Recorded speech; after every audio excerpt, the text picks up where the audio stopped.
పూర్తి వివరాలకు చదవండి రేపటి అక్షర శిల్పం దినపత్రికలో.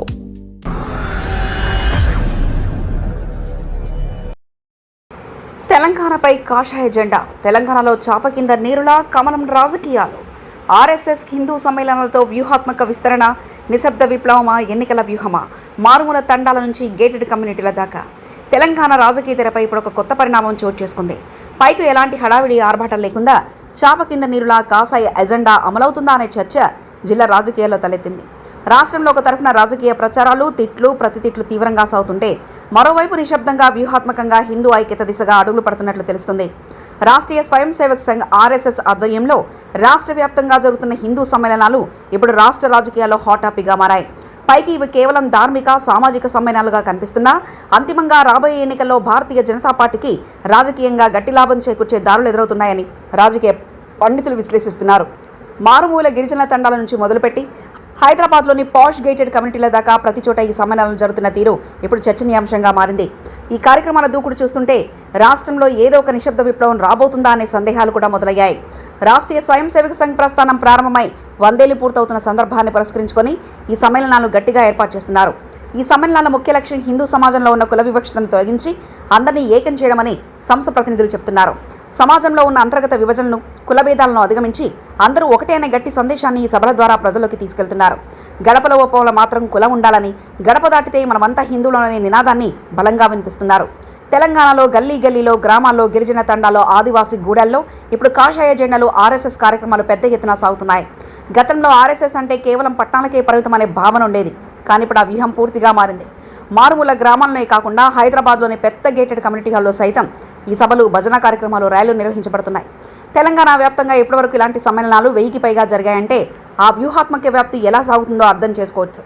ప్రతి సభలో జనాలు కూడుతున్న దూకుడు రాష్ట్ర రాజకీయ వర్గాల్లో గుబులు పుట్టిస్తుంది.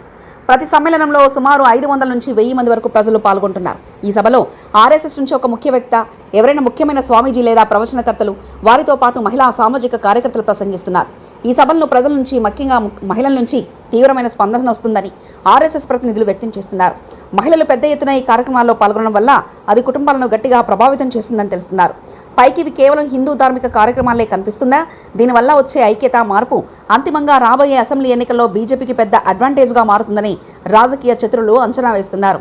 తెలంగాణలో తాజాగా జరిగిన లోక్సభ ఎన్నికల్లో బీజేపీ కొన్ని స్థానాలను కైవసం చేసుకుని తమ బలాన్ని నిరూపించుకుంది. ఇప్పుడు ఇలాంటి సామాజిక, ధార్మిక సమ్మేళనాలు గ్రామస్థాయిలో ఉన్న కులాల గొడవలు తగ్గించి అందరినీ హిందూ త్రాడిపై ఒకటి చేసి అది ఎన్నికల సమయానికి కాషాయ పార్టీకి సాలిడ్ ఓటు బ్యాంకుగా మారుతుంది. కులాల వారీగా విడిపోయే ఓటు బ్యాంకును హిందూ అనే ఒకే తాటిపై తేవడం ద్వారా ప్రత్యర్థులైన కాంగ్రెస్, బీఆర్ఎస్ పార్టీల సాంప్రదాయ ఓట్ల బలాన్ని దెబ్బతీయవచ్చని దూరదృష్టి ఇందులో ఉన్నట్లు విశ్లేషకులు భావిస్తున్నారు. సమాజంలో చాప కింద నీరులా సాగుతున్న ఈ పరిణామాలను ప్రతిపక్షాలు కూడా చాలా నిశితంగా గమనిస్తున్నాయి. కానీ ఇవి ధార్మిక కార్యక్రమాలు, 100 ఏళ్ల ఉత్సవాలు కావడం వల్ల వారు పైకి ఎలాంటి కన్నలు చేయలేకపోతున్నారు. తెలంగాణ గడ్డపై ఎప్పుడు చూడని విధంగా ఇంత నిశ్శబ్దంగా, ఇంత పెద్ద ఎత్తున జనాలను ఏకం చేయడం ఒక నిశ్శబ్ద విప్లవంగా చెప్పాలి. కుల భేదాలు తొలగడం సమాజానికి మంచి పరిణామమే అయినా దీని వెనుక ఉన్న రాజకీయ లాభం మాత్రం తప్పకుండా బీజేపీ వైపు మొగ్గు చూపే అవకాశం ఉంది.